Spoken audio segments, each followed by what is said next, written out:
Come one and come all. Come on in. Welcome to No Infringement Intended, an intellectual property podcast of our law firm, Troutman Pepper Locke, hosted by the so-called bad boys of intellectual property, Rusty Close and me, Austin Padgett. While you're settling in for this episode, please make sure that you're subscribed, and great time to help us out. Give us a 5-star review. A big shout out to our kids who listen.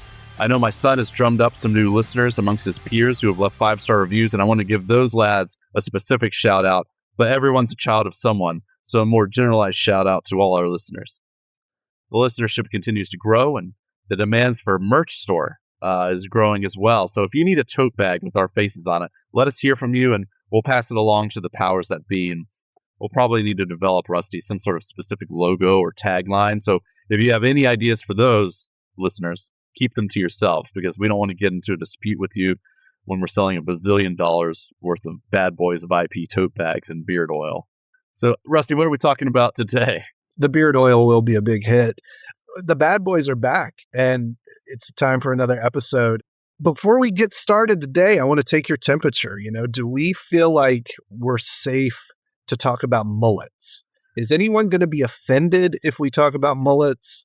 Is anyone going to hear us talking about mullets and think somebody might be offended? I think we're okay, Rusty. If we get any notes, it's going to be a really hard one to probably get all of this out. But let's go for it and see what happens. I think we're in good territory where everyone's going to feel real good about how we discuss it. I hope so. I hope we're all safe and secure talking about mullets.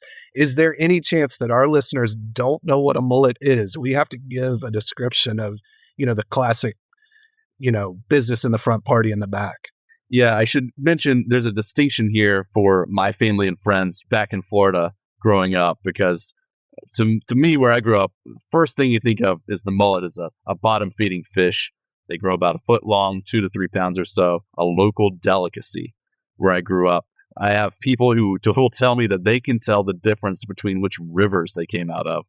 So just what something a skill set. Yeah, it's the local legend is that, because we have sand bottoms, and it's a bottom feeder, that they don't have the impurities that, a mud bottom dweller would have, but that, with it flavors the flesh so that they can tell, did this come out of the Blackwater, or another tributary along the way? They can tell those differences because they just know the ground like the palm of their hand.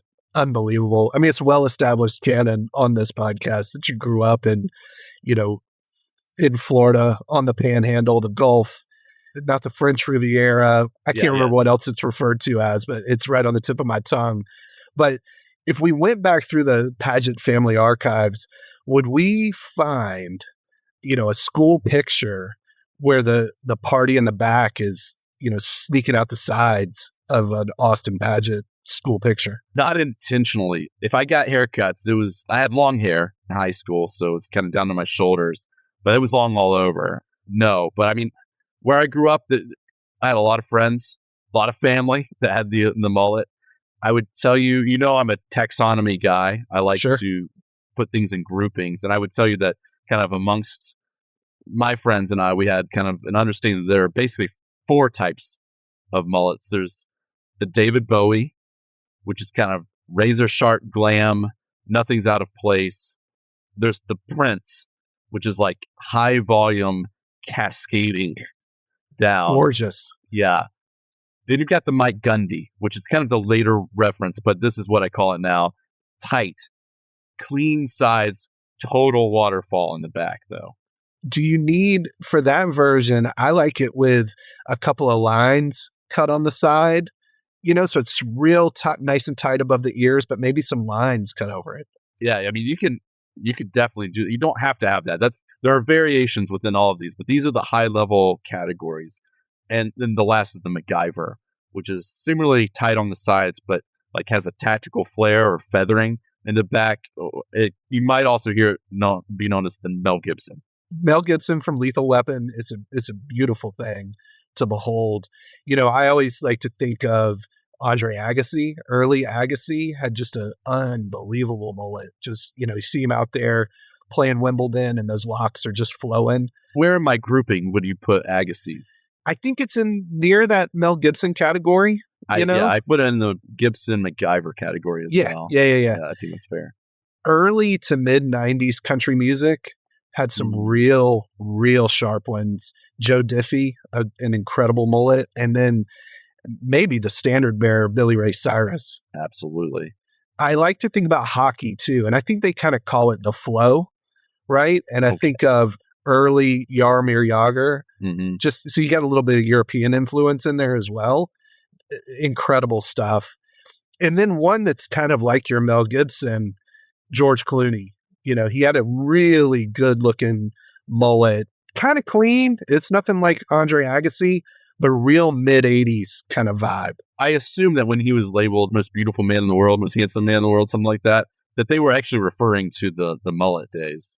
I think that's, I mean, sexiest man alive. That's what in parentheses when he had his Facts of Life mullet.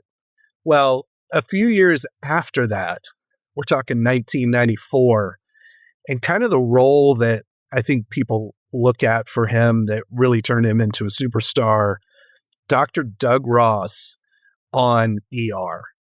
1994, was Austin watching, hospital dramas? ER was that was part of Thursday night's must-see TV era.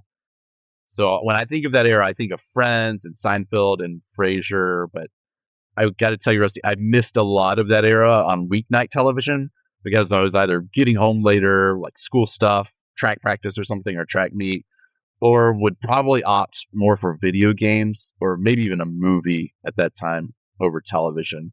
And I've since caught up on a lot of it, not ER, but I've watched a lot of these shows now, but at the time, not so much. Like CBS on Thursday nights was running Walker, Texas Ranger.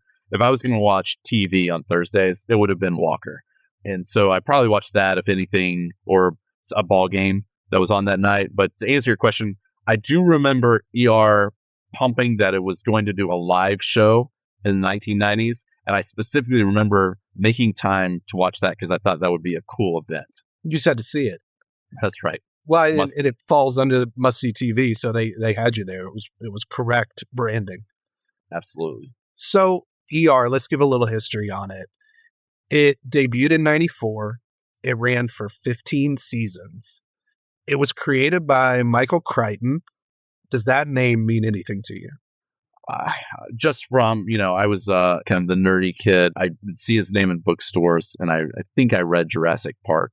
Sure, I might have read it before the movie. One of my favorite stories, we're both of us obviously star athletes growing up. And I remember riding the bus home from a basketball game. I was a sophomore. There was a junior who was reading Jurassic Park on the bus, speaking of nerdy. And one of the seniors on the team, who I think kind of, if you think about Ben Affleck's character in Dazed and Confused, O'Banion, I think he kind of stylized himself after that, or it's kind of how he thought of himself. And he says to the junior who's reading Jurassic Park, "Have you gotten to the part where the dinosaur goes, roar?" And everybody just kind of looked at him like, "Would you just please go be quiet somewhere?" But he thought it was hilarious. Oh, man. It's like a dad joke well before its time. Well before its time. Oh, yeah. So Michael Crichton was an incredibly prolific and successful author. You mentioned Jurassic Park, Congo, Sphere, Andromeda Strain. But in addition to being an author, he did his undergrad at Harvard. And as a backup plan, in case being an author didn't work out, he went to med school at Harvard. And after med school, he wrote a screenplay based on his experience, working in the emergency room as a resident. That screenplay is what became, more or less, the pilot episode for ER. So ER is sort of known as kind of this groundbreaking show. It was a departure from the other types of shows that were on at the time. So if you think about soap operas and things like that, where you have these sort of dramatic zoom in on people's faces when they've got a decision to make, right? And it's kind of this real stylized type of thing. ER was not exactly a documentary, but it was made more in that style, right? So the doctors are, using hospital lingo. They're not dumbing this down for the audience. They're cutting between, okay, I'm working on this patient. Now I'm over here working on this patient. And you don't necessarily know what happened to that first patient. So it's kind of this new type of television. And, one of the characters on ER played by Noah Wiley was John Carter. And Dr. John Carter was based on Crichton himself, at least in the screenplay. Oh, interesting. Okay. Yeah. And he was a regular on the series for the first 11 seasons.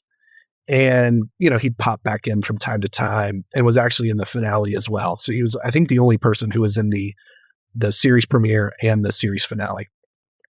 So again, the show ends in 2009. And we're going to fast forward 16 years, 2025. We're now just a couple months ago.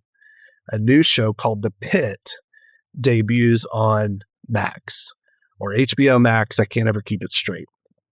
So The Pitt, it is you can tell me if this sounds familiar, but it's a gritty, realistic hospital drama that's set in an emergency room, this time in Pittsburgh. It stars Noah Wiley. It's executive produced by John Wells, who was also the showrunner for ER. So with all that in mind, would you get the sense that The Pitt is somehow related to ER? I can see where an argument's starting to get crafted. You've got an emergency room, you've got realism, you've got a Midwestern city, and you've got some connection in staffing to the previous show. There's a lot of overlap, let's say. If we made a Venn diagram of ER, we made a Venn diagram, one circle being ER, one circle being The Pitt. Well, Michael Crichton's estate, he had passed away several years ago, but his estate definitely thinks the shows are related. So, we like to try not to get bogged down in the legal here, but we're going to get a little bit bogged down. So I'm going to kind of try to keep it simple because there is some nuance here. And a good bit of what we're going to talk about comes from the complaint that was filed by Crichton's estate against the people related to making The Pitt. Okay. So It's not real debatable. I mean, these are things that can pretty easily be proved that happened, but if it gets too far away from that, we'll let you know. So when Crichton signed his contract with the studio to do ER in 1994, there was language in the agreement, and there's a copy of this agreement attached to the complaint. And that language, his estate continues to, they kind of continually refer to it as frozen rights, a frozen rights provision. Is that something that they just kind of made up for their purposes here, or is that a term that you see in agreements? A frozen something provision is actually relatively common across all sorts of different types of agreements. You see it in a lot of corporate type of agreements, but in this context, it kind of depends on what you're freezing. You see it somewhat often on compensation for like content creation deals where there's no track record of the creator or the type of project at issue. So the parties try to create some sort of like flat fee structure a lot of times, but it's locked in or it's frozen as of the time that they're negotiating that agreement. So it saves the studio or the distributing party from having to have continued renegotiations in light of the success of a project. So there's that type of freezing, and there have been a number of disputes arising from those types of arrangements, and as you might expect, I think actually ER was one of them, like not this dispute, but very early on. So what's the provision here of what rights are being frozen? Yeah, so in this situation, the provision said that any and all sequels, remakes, spin-offs, and or other derivative works of ER shall be frozen with mutual agreement between Crichton and sort of the production company in the studio. Okay, yeah. So this is a more like talent-friendly provision. Much more so. Yeah, I think Crichton insisted on it being in there. Yeah. So it acknowledges that there are rights involving the development of other shows that might come along, but they're frozen in time, and it only thaws upon mutual agreement of the parties. So this is going to be, as you would expect, a less common type of provision, and it's probably associated with Crichton's stature at the time. It seems 100% this is kind of post Jurassic Park, and he had enough weight to throw around to insist on this provision being included. And I think essentially it says, hey, look, if we ever do anything related to ER or derivative of ER, we won't do it unless we all agree to do it. It's interesting to think, though, about, because at this point in time for ER, Jurassic Park would have come out already. And the IP around Jurassic Park and what that is and what it's is really, if you think about that and how it might inform how you negotiate an agreement, keep in mind, film and television, particularly at this point in time, are completely different animals. But, if you're thinking expansively as a creator and you go into the television world and you've done books and film, you have a pretty good sense of what the possibilities are for something kind of spinning up. In a lot of ways, we do this in contracts a lot. Like, there's one approach you can take where you try to think through every potential path forward and account for it in the agreement, which can be a lot of wheel spinning and lead to a lot of work that's unnecessary.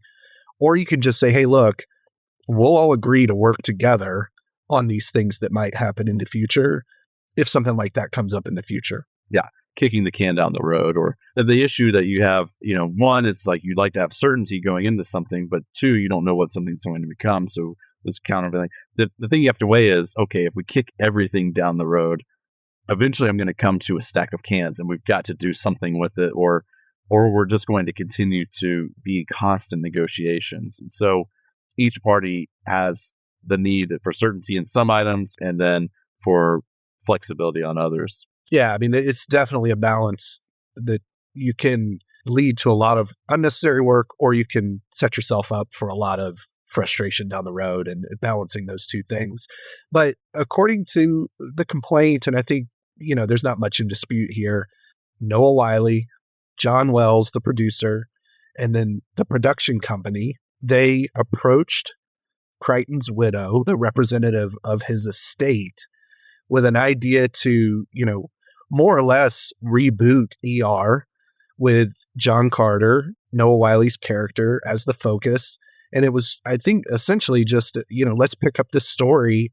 It's now 16 years later. The time is right to do this. There's a demand for it. People want to see it. And hey, let's pick this up and go forward again. The estate was open to the idea, and they made clear that they'd be exercising those frozen rights from that original agreement. And it seems like they tried, and the parties, they just couldn't come to an agreement on what the terms would be on the reboot. And of course, money and credit and all of those things seem to be the big holdup, as you would imagine in a situation like this. So, while there was a plan for everyone to work together, as one of the beloved actresses and favorite characters of ours one time said, things change, Mops. And so true. They couldn't work anything out. And Wyle, Wells, the production company, again, some allegation here, we don't know the exact truth, but they decided they were going to move forward with a series that was not related to ER. And that series was The Pitt. Again, set in Pittsburgh, different doctor. It's not John Carter. It's Noah Wyle as Dr. Michael Robbie Rabinovich, right? So here we are. This happens, and the Crichton estate says, wait a minute now. This doesn't feel right. So are we kind of clear up to this point on where everything stands? Yeah, for sure. Do we know anything about how far these negotiations with the estate got, or is that kind of just an open question? That we know that there was some sort of approach and discussion, early discussion made. The complaint includes some details, and again, this is one side of the story, but they were approached with some financial terms, some terms about created by or based on the works of, things like that. And I generally think it broke down over dollars, is what it seems like.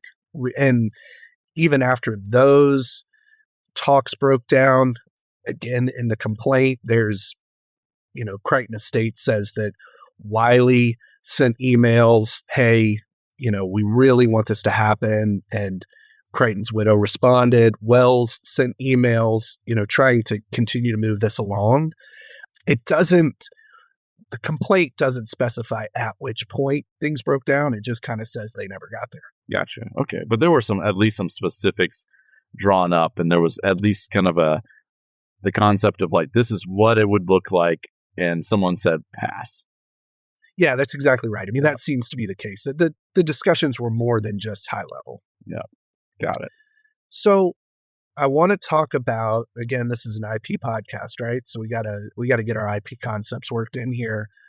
This idea of derivative works, right? So the frozen rights clause, it dealt with spinoffs, it dealt with remakes and sequels. But the big one here, because this is the Pitt, this is a different doctor, this is set in Pittsburgh, right? So the big one for me is this a derivative work of ER? So can you tell us a little bit about the concept of derivative works? And then we'll kind of get into, is this or is it not a derivative work? Yeah, it's interesting that this pops up in the complaint because we're talking about a contractual term. And usually in contractual terms, they either have defined meanings within the contract, and that's usually what you go with, the definition of a word that the parties agree to, or you go with their common understanding. And so you see, courts getting into dictionaries, sometimes dictionaries at the time of the contract, so that people can understand what were the parties' intentions were in getting into this agreement. And so, what we're talking about is specifically a derivative as it is in that contract. But the strange thing is that a derivative work is also a term of art in copyright law. And in copyright, and I think it's going to kind of be more or less the same type of thing, that a derivative work is essentially, the way it's defined is one that's based upon a pre-existing work. And so, and then, the Copyright Office or the Copyright Act tells you things like, it's like translations, it's musical arrangements, it's a motion picture version. So, taking Jurassic Park from a book to a movie, that's the creation of a derivative work. Or anything else where they say it's where a work is recast, transformed, or adapted. And so you have these big concepts and words but the concept is you're working with prior material and you're doing something new with it. So that makes a lot of sense. And, you can kind of see if you're Crichton's estate, well, you are working from something that previously existed and you are making something new based on that previously existing work. But then on the other hand, if we think about hospital shows, right? If we think about this through that specific lens, you can go back to MASH in the 70s and 80s, St. Elsewhere, ER, and then moving forward from ER, you've got Grey's Anatomy and House and Scrubs. As far as I know, and I assume as far as you know, there's no allegations between any of these shows that other of the shows were derivative works, right? It's sort of this acknowledgement that, well, yeah, it's a hospital show. We're a hospital show. And while we're paying homage, we got to mention Doogie Howser. Yes, sorry. I can't believe I left it off. That was running on the same time as Wonder Years, which is my favorite show, late 80s, early 90s. You had an actual show called Emergency from the 1970s, I think with an exclamation point in it. I don't know if it was actually in a... George Clooney himself was in a show called ER, E/R. So, Wow. Okay. I think everyone listening is jumping out of their skin, yelling at us, General Hospital, the long-running soap opera. And then I want to give I'm giving shout-outs today. So I want to give a special shout-out to Dr. Quinn, Medicine Woman. They're not a typical hospital show, really paved, the way for a lot of shows. And in a sense, it reminds me of The Pitt and how it includes a lot of social issues and big themes in its episodes. So shout out. Unbelievable. Yeah, I feel bad I left those off my list for sure. But, so we think about all of these different shows, and as far as we know, none of them have made allegations against the others. But is there some line that you cross where, on the one side of this Rubicon, you're just another show set in a hospital, and on the other side, you're a derivative work, as is understood in the law, of some hospital show that came before you? I mean, is there any kind of black and white line there? There's really not. I mean, the black and white lines are, okay, the two territories you just set out. I've got a clear derivative. Maybe it's through branding. It's Jacksonville. What a show that would be. It's using characters, the same characters from ER. You know, you've seen these spin-off shows where they take a character that kind of the beloved character, Better Call Saul, and you spin it up into this new series to continue telling a story from a different vantage point. You use the past events, or you're somehow in the ER universe. These are all kind of protectable, fixed elements. On the other side, there's a territory where you've got Grey's Anatomy here. You know, you've got brand new characters, new storylines, different tone, different structure. But at some point, like you said, there's a line where you cross, where you were in one territory, or you're in one and you cross over to the other. Where that is going to be heavily factually dependent. So there's no perfect answer for this. It's like anything in law. We look at other cases where decisions were made. We look at the intentions of the parties and the facts at issue and try to come up with, some sort of fair concept that, did they do enough? I'm kind of looking at it. Did they do enough to take the shortcut of using ER and what that means to fans and what it does in the creative process? Did they use that and all the benefits that gives to create this new thing? I think that's the fairness question of what a derivative is. Did they get the benefit of the universe and the renown and all that? Yeah. So, because we've got these court filings, we kind of see each side's view on whether this is or isn't a derivative work. And I don't want to go through every single thing on here, but from the perspective of Crichton's estate, both series are based in the emergency room of a hospital in a large urban city. Okay. So are a lot of other shows, right? Both pilots begin in the early morning and take place over the course of a single day.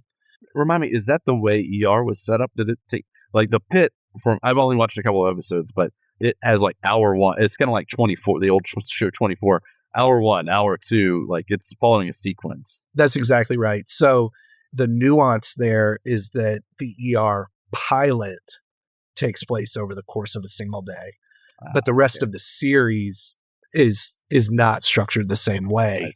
And that's one of the things that Pitt's side of the equation says, no, we're different because of this, right? Our entire series it's one shift, right? Spoiler alert for, do we have to do spoiler alerts on this podcast? But for those who don't know, it takes place over the course of one shift. Yeah, that doesn't spoil anything for the fans out there. So the main character's co-worker friend in both series is a roguish bad boy, patterned after yourself, I'm sure. You don't see the word roguish very often in complaints. I love that. It's good, yeah. Let's see. Both pilots have hospital staff members with suicidal tendencies. Again, they're talking specifically, they being the Crichton estate, about the pilot in a lot of these, allegations of why they're the same. There was a motion to dismiss this whole thing. So we get the perspective of the Pitt creators, Noah Wiley, that side of the equation. Like I said, they say the Pitt is entirely different from ER. It involves different names and iconography, different plots, different characters, different themes, different setting, different pace, and a different approach to music and lighting. So easy to see. Well, I see it from their side and I see it from their side, right? I mean, both of those things make sense. If, based on your experience, and if you had to come down on one side or the other, what's more in line in terms of what you think of as a legally derivative work?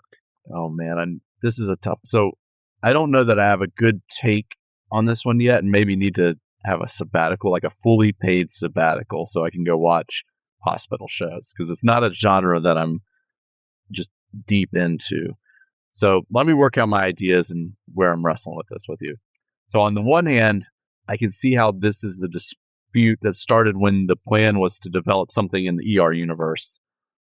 Doesn't pan out, so the creators may have taken like the core ideas and try to go a different direction with it, but to keep the show as a, what would you call it, a spiritual successor to ER, but without the overt benefit of the ER universe. And that's, like I mentioned before, that would have some benefit as a shortcut to establishing a new show. It's almost like in trademark law, where, you're getting the goodwill, right? The goodwill associated, the stuff that people like, we can definitely get new viewers. But if you loved ER, you've got to tune into the next show, this new show. And so that's a real benefit that has, a link to the original show. I question whether a show that follows like a more general ethos or kind of as a tip of the hat is a derivative, because I think there's a place for that type of homage show, or at least kind of high level. This is why you see the similarities that they're listing with like granularity in the complaint. That's, an important point to try to build this type of case. You can't go in and just say, look, hospital show. That gets to and so we've got to get down to some level of granularity and specificity that shows this is a definite, like this is essentially a copy. Like they're doing everything they can to benefit from the ER universe that was created, and here they are now. So the trap, I think, though, is that a show like ER that's based on realism by its nature is rooted in facts, and facts are not really protectable in this space. For example, you've got, like, if it's a common truth that there are some people that go to the ER often enough that they're recognized people there, that seems to me like more of a fact of like hospital life than it may be. ER was the first to bring it up and point it out. But if that's like a recognized fact, I don't know that you can stop anyone from doing. Well, I don't know. I know you can't stop anyone from doing that. And so you really have to stack up these specificity levels with a long list. You got to have a long list of stuff to show, listen, like clearly this is what they're trying to do. Everybody would understand. That's another thing I think they need to show, is that everybody has to understand this is like, wink, wink, this is ER. We're just in Pittsburgh over here, baby. We got this, one of the stars of the prior show. We got a showrunner from as producer. We're using the same type of lingo and language. I think that's what they're trying to build up, is that everyone would know. But to me, that's an important part of it, is that that's the benefit, the payoff to be a derivative. And so you got that type of thing. So facts, but like, you use certain storytelling techniques that become an iconic piece of a show like ER and how it tells stories in an emergency room. I think that can actually become defined enough that it is a protectable type of thing where people will be like, man, that looks just like ER. Like clearly they're just trying to be ER. Oh, and maybe they understand from other stuff that's happening in the show. This is just ER in Pittsburgh. They just didn't call it ER. In answer to your question, I lean probably more towards the defense, where it can show like all these new and distinct elements. I'm just not associated with these shows enough. I don't know ER. So maybe that's part of my bias, is that I look at them like, looks like a new show. It looks like it could be like Grey's Anatomy to me. I didn't watch that show either. So, but I also, here's where I understand the plaintiff side, is that they need the ability to litigate, to explore more about the creation of this show and what's going on in the background, what's being said about it out there. And those facts may already be known, like between the parties, or at least enough for the court to dismiss the case. But the important lesson I'm taking away from this is that, how do you approach early negotiations? Like, should we have even gone and asked? You have to think about that now, because if the answer is no, what do we do then? And are we safe enough to go and do what we want to do creatively and try to accomplish this thing without causing a stir like this? Maybe there's just no way to do it without causing a stir, and that's just part of the risk you take. But we deal with that on virtually every front, not just copyright, or it's also in branding. Like, you see another mark out there. Should we just go and ask these people for permission? Well, maybe if we did, we get what we want. But maybe if we don't, it turns into something, because these people may have never been aware of us anyway. So, but it goes back to kind of the discussion we were having in that episode, the special episode we did about the social network, where the plaintiffs are talking about the appearances and fairness of all this, but the defendant's talking about the exacting requirements of the legal claim. No, I think you're exactly right. I mean, I think that is a good question. If if the people associated with the Pitt had originally set out to make the Pitt a new show starring Noah Wyle, executive produced by John Wells, set in an emergency room in Pittsburgh, and if that was what they were going to do from the outset, and they never approached Crichton's estate, would Crichton's estate come along and go, whoa, derivative work here, or does the fact that they approached the estate with the idea of rebooting and modernizing ER and then pivoting away and going with the Pitt instead, it certainly plays into the discussion and what I think will ultimately happen, and what I think is probably ultimately going to be a settlement and some sort of retroactive acknowledgement of Crichton's involvement and all of those things is, if you think about how this plays out.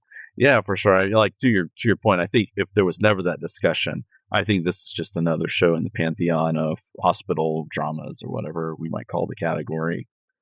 It really seems that discussion and that initial planning and concept is what gave rise to this dispute here.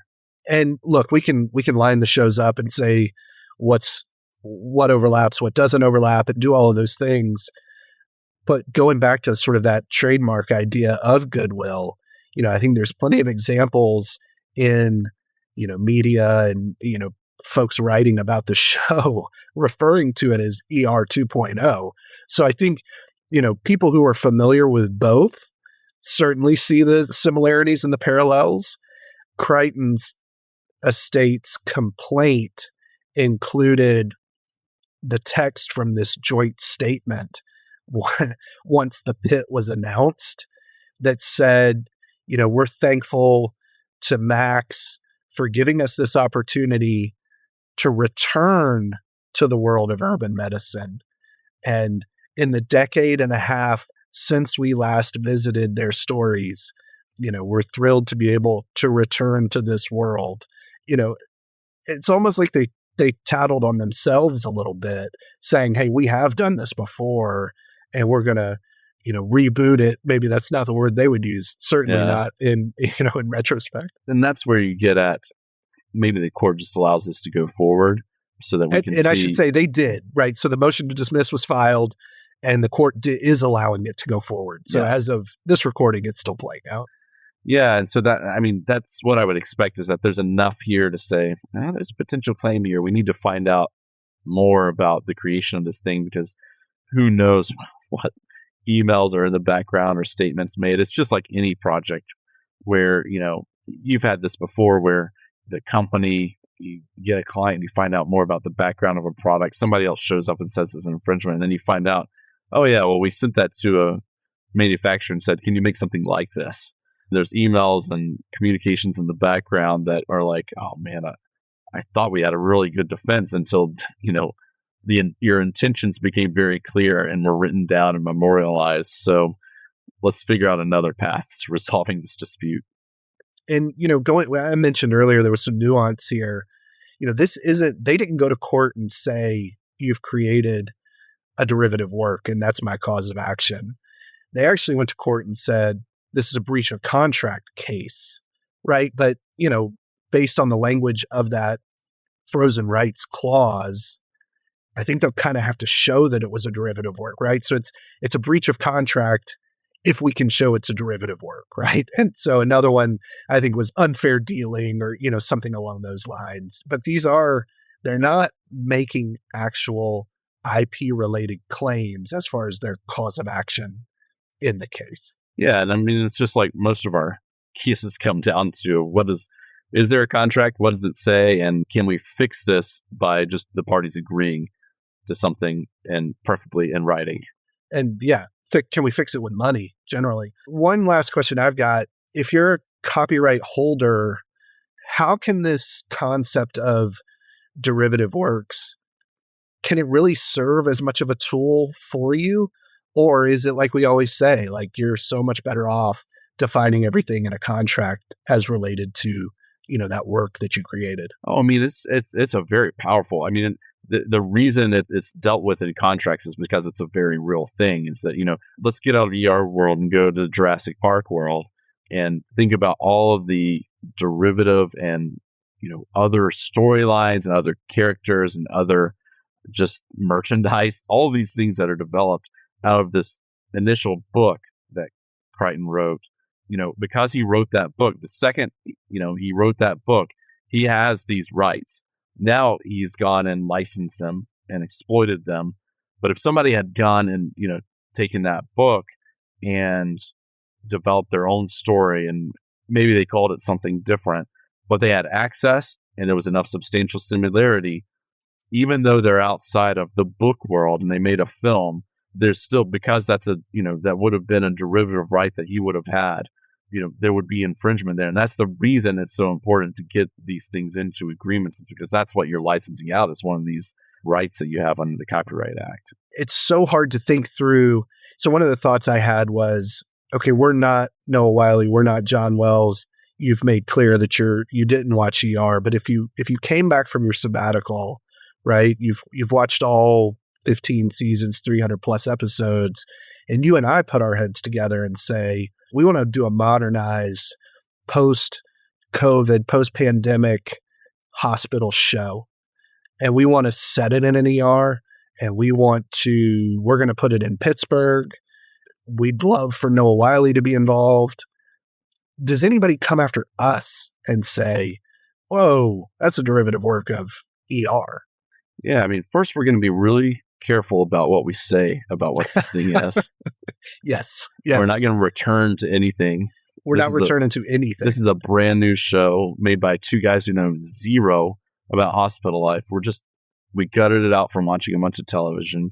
We won't say that either, because that shows that we had access to the works clearly. Issue. But, we're safe as long as we're careful about, and we've done this too, you and I, where, we have what's called the white room, in a sense that, we're going to develop this.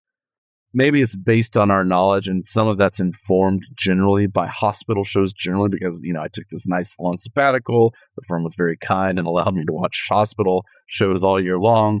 But there's nothing, we're not specifically sitting down with a script or with, some sort of outline from another show and saying, that was successful, we need to follow this type of flow, we need to do X, Y, and Z. I think that we're just trying to find, it's the general facts versus the expression that we often get to in copyright types of cases. I think we're going to be in good shape. We're going to mind what we say about stuff. We're going to mind how we develop it. We're not going to write emails to one another and say, oh, we should make it look exactly like that live episode from ER in 1997 or whatever. We're only using burner phones. That's right. It's all doable because we're just at that high level. Those are generally fine places to be. It's the specifics and the intentions of the parties that become really problematic. And that's the reason, I haven't read the decision, but I assume that's the reason the court allowed this to move forward.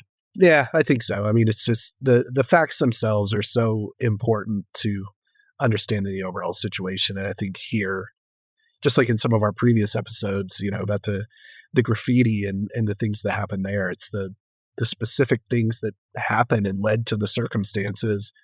They play a role. You can't decide these things devoid of context, essentially. And so it's always going to play a part. Yeah, I think the most important thing is like procedurally for a motion to dismiss, which is what the folks at the Pitt were trying to get and say, there's not even a claim here. That's what you have to show, is where that is procedurally, is that the court has to look at everything favorable to the plaintiff. They have to say, I'm going to assume everything that you've written in your complaint is true, whether it is or not, whether you can show it or not, and have you done enough to at least state a claim. Now, that doesn't mean you win the case or anything like that. It just allows you to go forward and get into the discovery period where you can go and take a look at documents, you can ask questions of people, and you can build that case, and then we'll test it out with actual facts later down the road and see if your theories played out the way you thought they were. But the only question there is there enough that where you can get into that next phase? Is there enough where there's a possible question that can be answered by the court here? Or is it just on the face of your complaint, even assuming everything you said was right, it's just not enough? Right.